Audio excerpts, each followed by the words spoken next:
Kita dengan uang rakyat ini membangun gedung DPR ini. Dan seorangnya adalah kita yang menyuruh menempati supaya menjaga keadilan, menjaga kedamaian.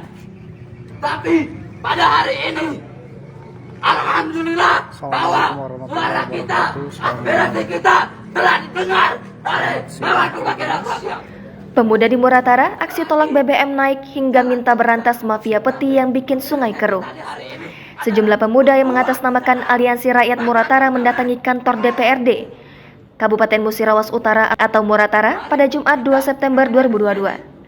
Mereka menggelar aksi damai dengan tuntutan salah satunya menolak rencana kenaikan harga BBM bersubsidi seperti Pertalite dan solar yang disebut-sebut akan segera diumumkan oleh pemerintah.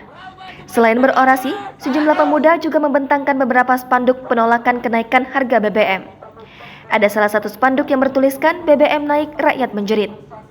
Koordinator lapangan, Hikmi Wahyudi mengemukakan ada 3 hal yang menjadi tuntutan mereka kepada pemerintah. Pertama, menolak rencana pemerintah untuk menaikkan harga BBM bersubsidi karena akan mengorbankan kondisi ekonomi rakyat. Kedua, meminta pemerintah untuk mencabut kebijakan kenaikan tarif dasar listrik. Ketiga, mendesak pemerintah untuk memberantas mafia migas dan pertambangan dengan melakukan penegakan hukum yang adil dan transparan dari hulu ke hilir. Ketua DPRD Muratara, Efriansyah didampingi Kapolres Muratara AKBP Verly Rosa Putra, menyambut langsung kedatangan sejumlah pemuda yang melakukan aksi damai. Efriansyah menjelaskan, sejak dilantik menjadi wakil rakyat, sudah tertanam dalam hatinya dan para anggota DPRD lainnya bahwa akan pro pada rakyat.